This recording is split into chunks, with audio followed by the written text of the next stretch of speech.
Oke, Assalamualaikum warahmatullahi wabarakatuh. Kita hadir dalam IROOM, ya, International Relations UMM, Beyond the Expectation.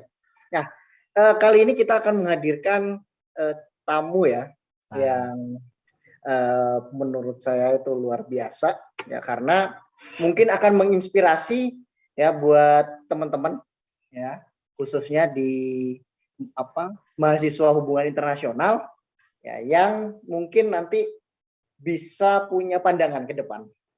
Kira-kira mau jadi apa ya setelah kuliah selama 4-5 tahun ke depan. Nah, dalam karir manajemen ya, kita akan melihat ada satu sosok ya, sosok talkers ya, sosok talkers. Dia adalah Arfan Fahmi. Ya, beliau adalah staf khusus BPSDM di Kementerian Energi dan Sumber Daya Mineral Republik Indonesia. Ya, mungkin kita sapa dulu. Halo, Bang Arfan. Halo Bro, sehat Bro? Alhamdulillah sehat-sehat. Nah, kita perkenalan lebih dalam kali ya, supaya nanti teman-teman tahu nih siapa sih Bang Arfan ini sebenarnya. Oke, langsung kenalan apa lewat ente Bro? Oh, bisa langsung kenalan. Tadi sudah intermezzo sedikit lah ya. Oke dah. Mungkin bisa digali lagi lah. Ya, kira-kira siapa nih Bang Arfan ini? Oke, ya saya Arfan Fahmi. Kebetulan dulu saya kuliah di HI tahun 2006, angkatannya Pak Hafid Ageng. Cuma beda kelas ya, Pak Hafid Ageng HIC. Ya, beda kelas dulu ya. Ya, saya HIB. Nah, HIB itu antara tengah-tengah antara yang HIA ini katanya dulu terlalu eksklusif. Kalau HIC terlalu jelata katanya, terlalu merakyat. Nah, HIB itu tengah-tengah, bisa ngimbangin. Katanya begitu, tapi nggak tahu juga lah. HIB 2006. Kemudian lulus tahun 2012, lama banget kan ya. Aktivitas di kampus ya seperti biasa lah, kadang kuliah, kadang jadi aktivis, kali-kali jadi aktivis, demo di jalan, udah biasa itu. Dan sekarang alhamdulillah udah dikasih kesempatan untuk langsung merasakan sistem di pemerintahan di Indonesia, jadi lebih tahu lagi lebih dalam. Dulu sering demo, ternyata pas diceburin langsung ke realitanya, gini, jadi tahu. Saya di BPSDM, Badan Pengembangan Sumber Daya Mineral, sekretariatnya ya, sekretariat Badan Pengembangan Sumber Daya Manusia, Energi Sumber Daya Mineral, Kementerian ESDM, di bagian akuntansi. Nah, anak HI bisa megang akuntansi, saya. Makanya jangan khawatir lah, anak HI mau jadi apa, aman dah, nggak usah khawatir. Saya jadi akuntan sekarang. Itu aja. Mungkin, ya. Maksudnya kan jadinya nggak saklek ya ketika kita betul. HI, apakah akan selalu menjadi diplomat ya, ataukah menjadi representasi negara non state. Nggak harus. Saya megang akuntansi udah 3 tahun jalanin ya. Alhamdulillah nggak ada temuan, nggak ada namanya aneh-aneh, audit, aman-aman aja alhamdulillah. Bisa, anak HI bisa di mana aja kok. Nggak usah pusing, udah aman. Keren nih. Ya, kalau kita lihat sedikit ya sekilas profilnya Bang Arfan ini, ya, kita lihat bahwa Bang Arfan di bagian BPSDM ya, di Kementerian Energi dan Sumber Daya Mineral ya, Republik Indonesia. Nah, kira-kira ya sebelum kita masuk lebih dalam ya di karir manajemennya, ya, apa sih yang mungkin Bang Arfan alami ya selama perjalanan dari lulus ya sampai ini tahapan, apakah ini tahapan puncak ya, atau ini adalah justru step batu awal? Kalau ingat perjalanan karir ya, dibilang karir bukan karir ya, perjalanan hidup lah istilahnya. Kalau karir kan kita terlalu ambisi ya, kalau ini perjalanan hidup. Dari semenjak lulus kuliah 2012, dari kuliah aja dah. Saya kuliah 6 tahun. Kalau dipikir-pikir 6 tahun lama amat, ngapain aja loh. Bahasanya kan gitu. pacaran, Ya, itu ngopi sih 5 doang. tahun sih sebenarnya. Saya 6 tahun. Doang sih. Saya 6 tahun. Kebetulan pernah dapat ultimatum dari Kajur pas itu Budi ya kan. Lu kapan lulus? Dosen pembimbing Pak Ruli sampai Pak Ruli aja heran-heran. Kok bisa kamu keterima kerja di Kementerian Pusat? Dulu saya daftar di LIPI nggak pernah keterima. Kamu kok bisa ya kayak gitu? Nah, buat saya juga kadang heran, kok bisa ya jalan hidup saya kayak gini gitu. Padahal secara isi otak akademik saya nggak menonjol amat ya. Banyak orang menonjol di HI. Saya di tengah-tengah lah. Ya, pinter nggak, bodoh nggak, sedang. Cuman ya di situ saya kemauan saya kenceng ya. Karena sebagai anak laki-laki ya punya tanggung jawab lah. Kita harus punya tanggung jawab. Kedepannya kita kan mau nikah, mau punya anak, punya istri ya. Nggak mau kita harus mencari pekerjaan. Pas dulu saya ingat banget, saya masih idealis banget. Kalau nggak di Kementerian Luar Negeri, saya nggak mau jadi PNS pas itu. Saya nyoba-nyoba tuh daftar di Kemenlu pas itu. Di Kemenlu saya sempat, jadi di Kemenlu itu tesnya lumayan berat, bukan lumayan lagi, berat banget. Apalagi untuk jabatan diplomat muda ya. Diplomat muda itu ampun. Jadi teman-teman kalau misalnya pengen ambisi untuk menjadi diplomat, saran saya cuma satu, pertajam analisa sama bahasa Inggris dikuatkan. Kalau bukan speaking aja, semua tentang Inggris, writing, listening, speaking, apa aja dah, grammarnya dibagusin, dan analisa dipertajam. Terus kita harus peka terhadap isu-isu terkini. Itu kalau di Kemenlu ya. Nah dari situ saya nggak keterima tuh, saya udah di tahap keberapa? Ada 6 tahap kalau nggak salah pas itu. 6 tahap saya ingat banget tuh. Ujian jauh-jauh naik bis, naik busway, naik perjuangan banget. Terus pas tahap keempat apa kelima itu saya gagal. Keempat, mau kelima itu gagal. Karena apa? Bahasa Inggris saya kacau. Yang interview pas itu mantan duta besar di Indonesia. Oh udah babak belur, saya dibantai sama itu orang-orang pembesar negara kita. Jadi di situ saya berarti saya bahasa Inggris harus dibagusin kalau pengen jadi diplomat. Akhirnya coba lagi kursus ke Pare. Nah namanya kita basically udah tua ya, umur udah tua, mau diapain aja.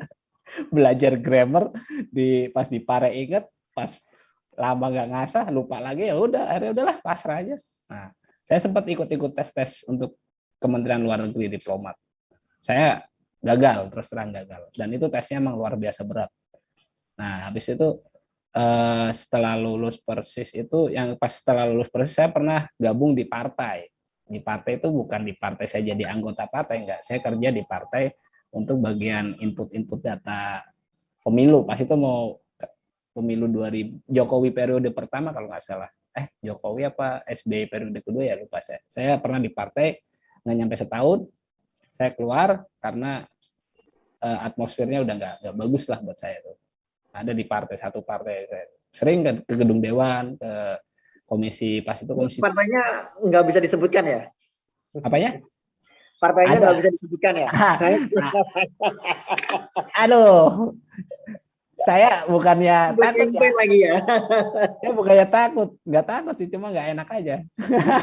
Soalnya saya udah pernah dikasih rezeki sama mereka kan untuk kerja situ. Ada di salah satu partai itu, partai besar kok. Saya udah pernah ke anggota dewan itu, ke gedung dewan, ke komisi 7, sering bolak-balik dulu. Masuk gedung DPR, MPR udah biasa.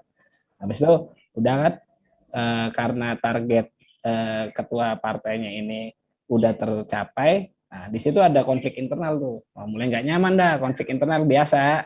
Kalau udah mensukseskan jumlah pemilu, jumlah pemilihnya udah ini, biasa cari muka.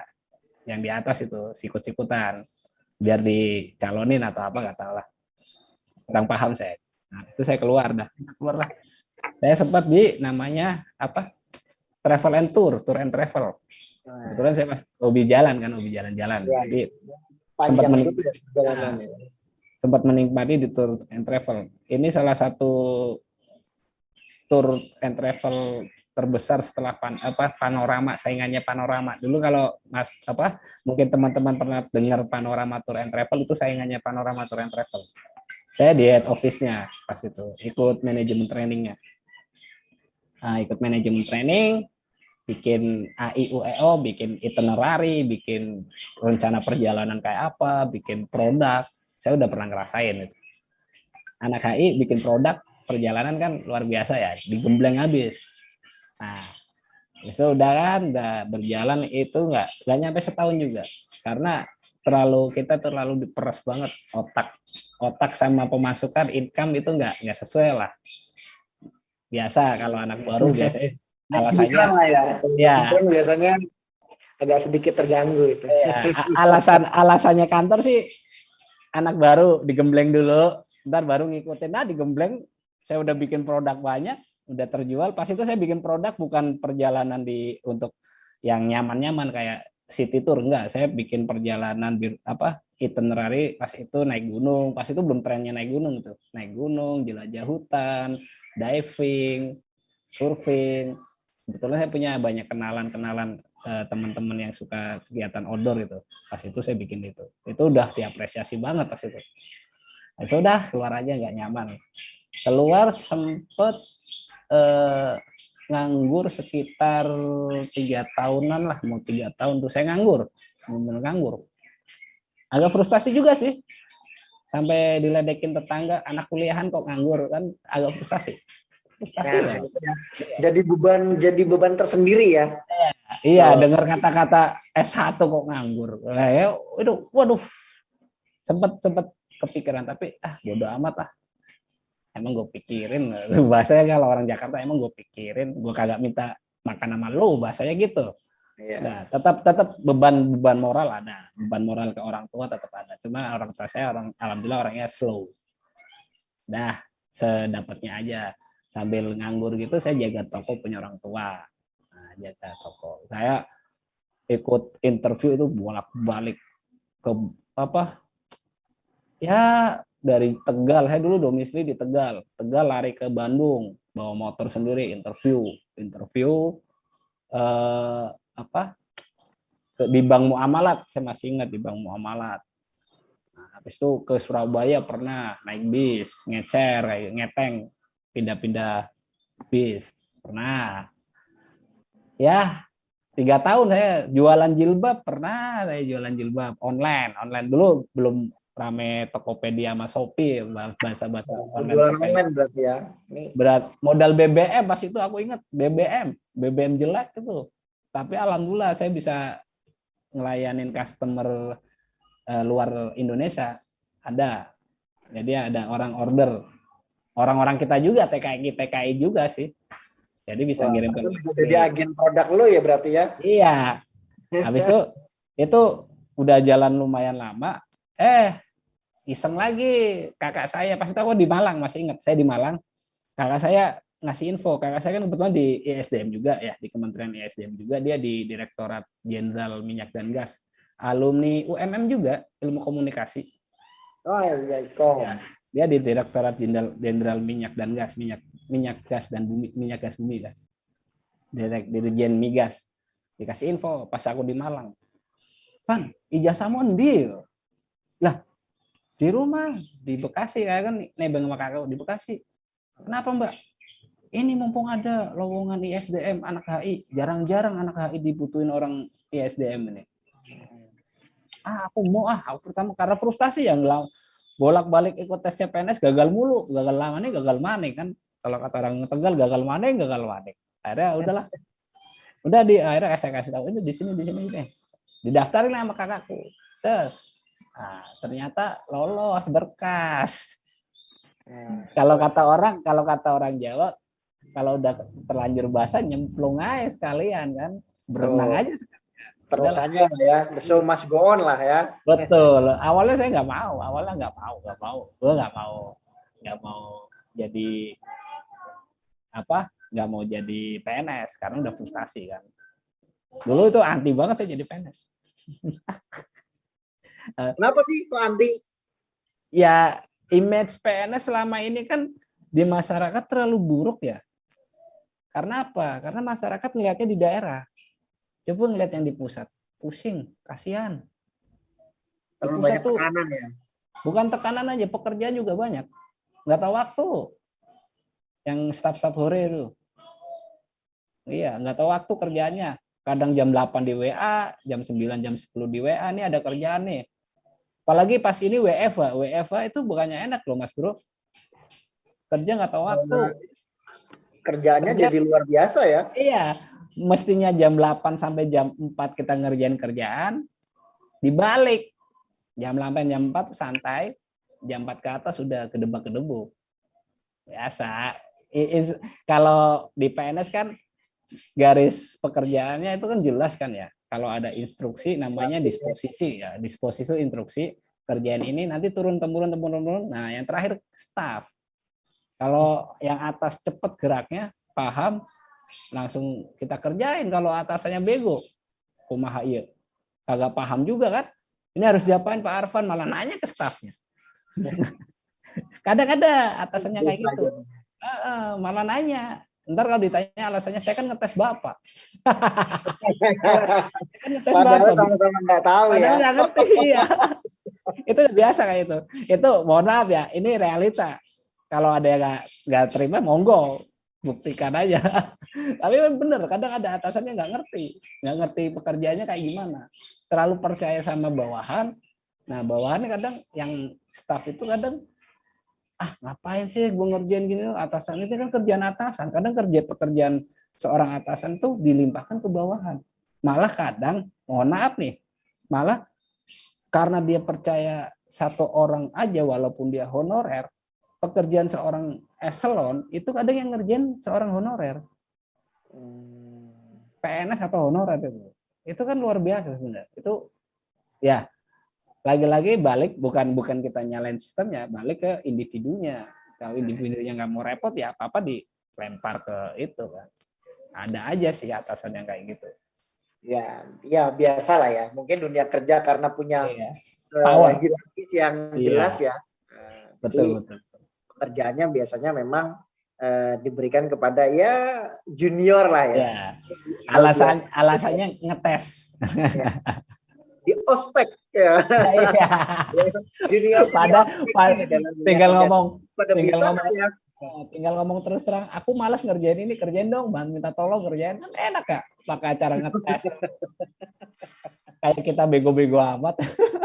Iya, makanya itu. Nah, ketika misalnya begitu sudah masuk di SDM nih, nah kira-kira apa sih ya yang skill yang memang akhirnya digunakan nih, ya skill yang sudah dipelajari selama kuliah nih ya, lo kan kuliah udah 6 tahun ya, beda setahun ya sama gue. Jadi apa sih yang bisa membantu ya dalam dunia kerja lu saat ini? Skill yang harus, tadi saya lanjutin dulu ya, tadi belum selesai ceritanya. Jadi 2015 akhirnya saya keterima, alhamdulillah. Sampai Pak Ruli pun nggak percaya saya keterima di Kementerian Pusat, sampai di mohon maaf saya sampai di percaya nih. Wah, Pak Ruli nih. Ada orangnya tuh mahasiswanya, tanya ya Pak Ruli pernah jancuk-jancuki Mas Arfan nggak? Pasti dia ketawa ikut itu. Dia nggak percaya saya keterima PNS itu. Di pusat masalahnya, yang istilahnya seleksinya Masya Allah banget. Seleksinya luar biasa. Saya pas itu saya daftar PNS itu posisinya di analis kerjasama. Yang dibutuhin cuma satu orang di kantor Pusdiklat Ketenaga Listrikan. Yang diusulkan ininya formatornya cuma satu orang, analis kerjasama. Ya alhamdulillah lolos bro. Mohon maaf ya, otak itu belum tentu bejo. Ya kita harus pintar. Cuman jangan lupa ada faktor X yang lain itu loh. Nah, saya ngalahin UGM, pas itu aku minta dibuka lah, minta dikasih tahu ini siapa sih sainganku, pas aku udah keterima karena penasaran kan kok bisa aku lolos. Aku sendiri saya sendiri nggak yakin, gue sendiri nggak yakin bener nggak nih. Saya nanya, ternyata ada lulusan UGM sama Universitas Hasanuddin Makassar. Saya ngalahin negeri bro, swasta itu belum tentu jelek ya kan. Ngalahin negeri, lulusan negeri, sorry nih, mohon maaf nih. Nah habis itu untuk skill ya, setelah aku gue kerja itu Pertama kita pandai-pandai pintar bergaul sih ya, bergaul, menempatkan posisi itu dasar banget ya, dasar banget. Kita harus tahu dong psikologi orang kayak gimana, ya kan? Jangan terlalu kaku kayak kanebo kering. Tahu kan kanebo kering? Kanebo kering kalau udah kena jemur, garing banget, pelintir-pelintir gini susah. Nggak ya, fleksibel lah ya. Nggak fleksibel. Kita harus fleksibel satu itu. Terus yang kedua, soft skill kita apa nih? Itu kan kalau dalam bergaul itu ya masuk soft skill juga sih. Soft skill kita apa yang kira-kira bukan yang untuk menunjang pekerjaan.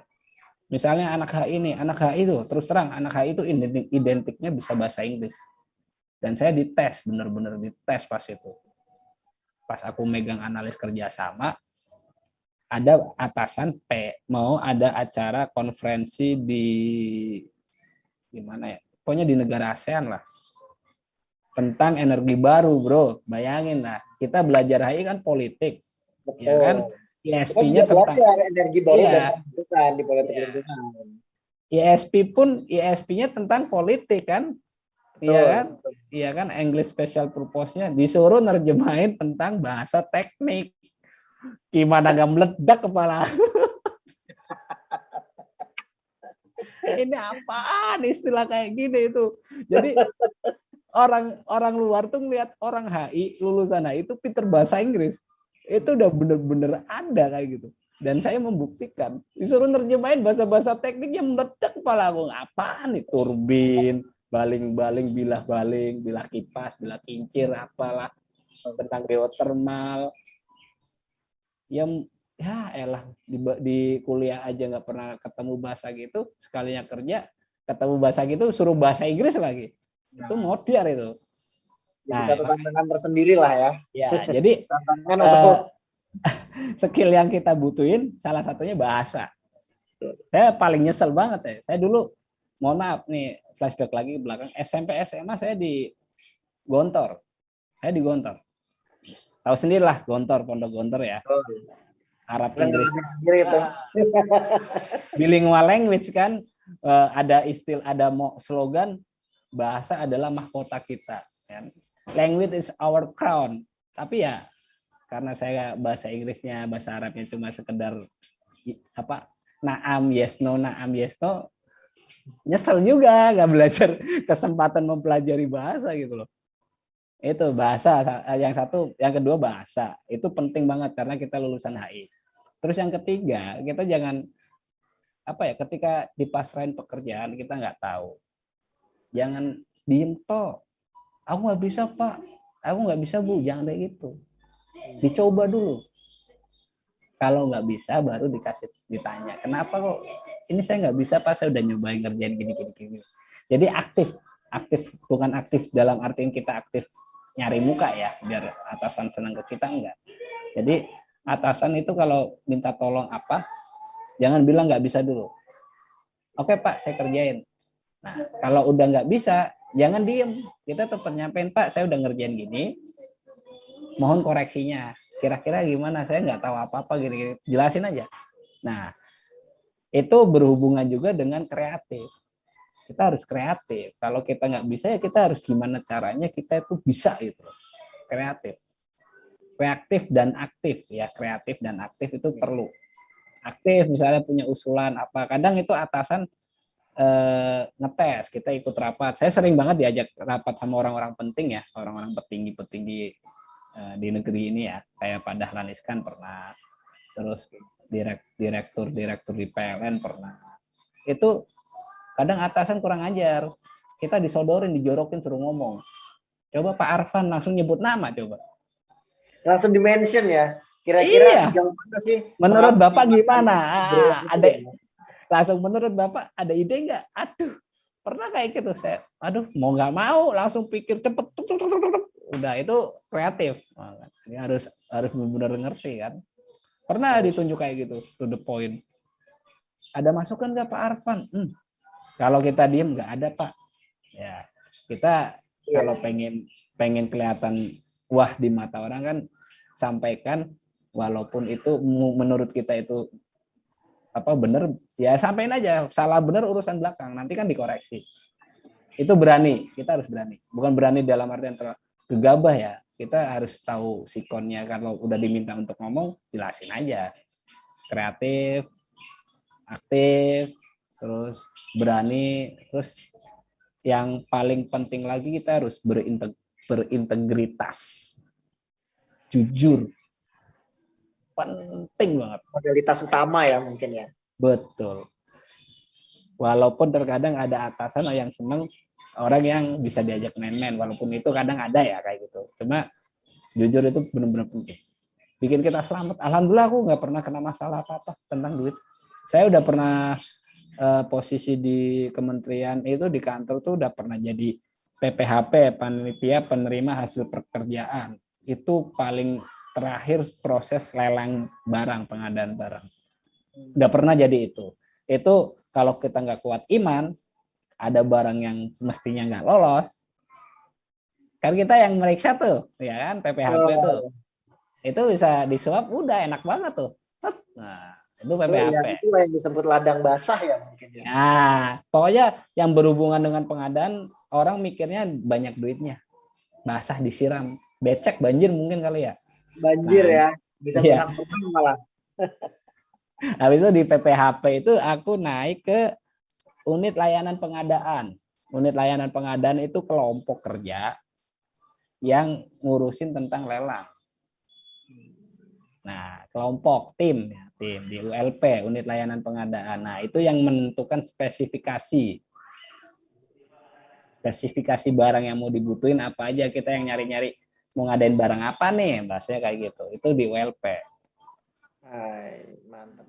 Habis itu naik lagi jadi pejabat pengadaan.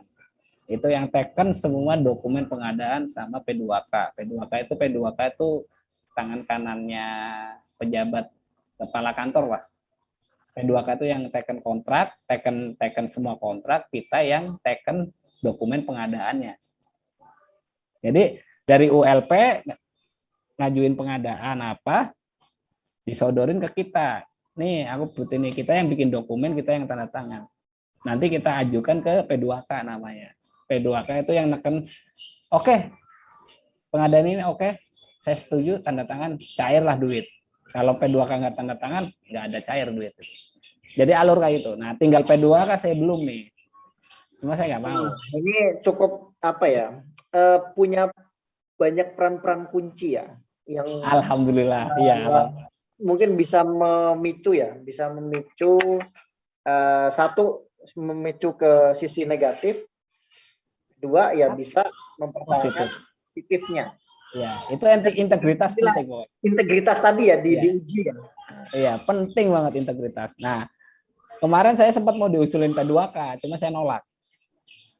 Di kantor baru, saya kan dari kantor di Pusdiklat, Pusat Pusdiklat Ketenaga Listrikan di Ciracas itu, mungkin dipromosin ya kalau istilahnya, dipindah ke sekretariat BPSDM. Jadi yang paling ujung, koordinator Pusdiklat di SDM. Ya. Nah, itu. Keren banget ya ini. Mungkin kalau melihat perjalanan hidupnya Bang Arfan ini ya, melihat dalam tidak hanya perjalanan hidup dalam mendapatkan akses kerja ya, tetapi juga kesabaran itu adalah buah dari, betul. Kesuksesan buah dari kesabaran ya. Iya, betul. Berpindah-pindah bekerja, artinya kan akan memanfaatkan pekerjaan apa yang bisa kita dapatkan dulu ya. Kita tidak mungkin jangan memilih, artinya bukan jangan memilih, apa yang ada kita kerjakan. Jalanin dulu, benar. Jalanin dulu. Ya, seperti hubungan kan? Iya. Nah, jalanin dulu aja. Kenapa? Dalam karir manajemen ini tadi saya sudah menangkap ya. Ada 4 elemen ya yang mungkin teman-teman nanti bisa lihat bahwa ada daya juang. Nah, daya juang Bang Arfan ini kita lihat ya, dia tidak mudah menyerah ya. Dia tidak mudah menyerah. Kemudian 3 tahun nganggur. Walaupun sempat break ya 3 tahun tadi ya. Tetapi 3 tahun. Buah kesabaran itu memang tidak akan pernah membohongi kita lah ya. Nah, kemudian kita berbicara mengenai motivasi. Ya, motivasi untuk maju. Ya, kalau kita melihat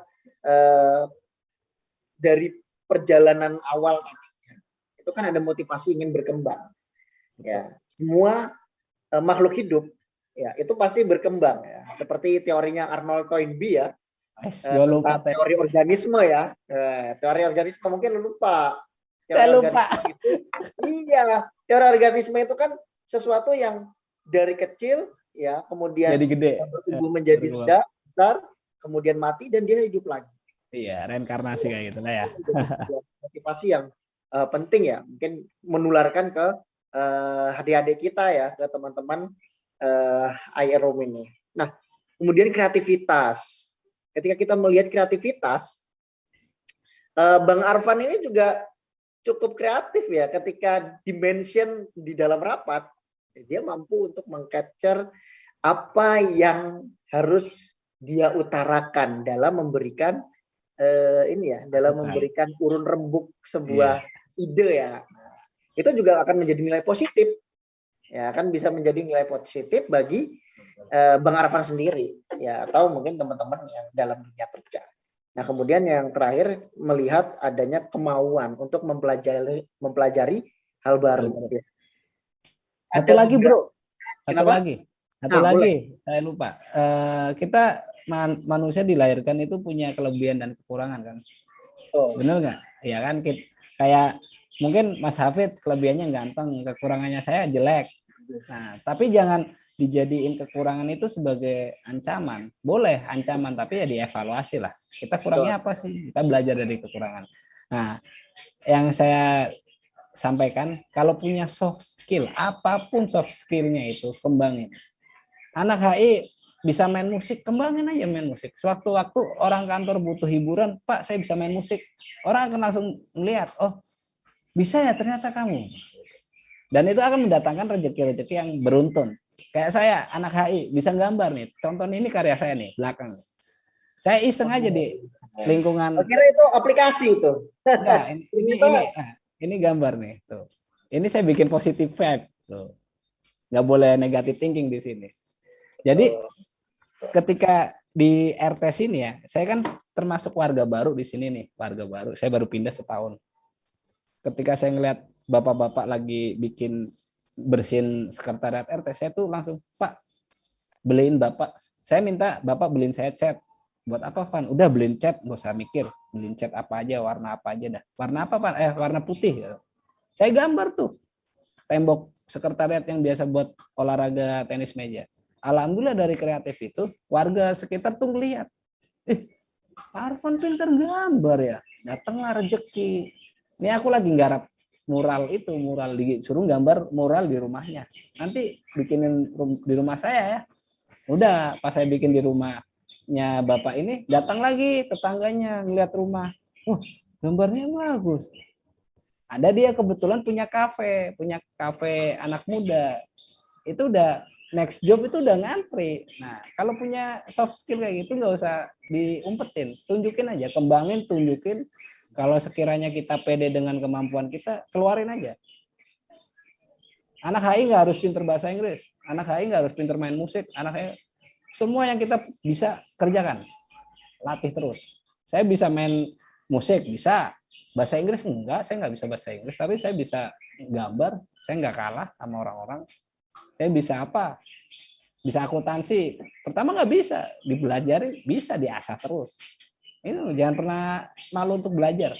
Kembangin terus soft skill, itu penting banget soft skill. Gitu loh. Itu Mas Hafid. Ya. Inilah dia ya. IROM Stocks ya, kita melihat Bang Arfan, sosok Bang Arfan ini yang memang punya 4 tadi ya, daya juang ya, kemudian ada motivasi, ada kreativitas ya, dan mau ya untuk mempelajari hal-hal baru.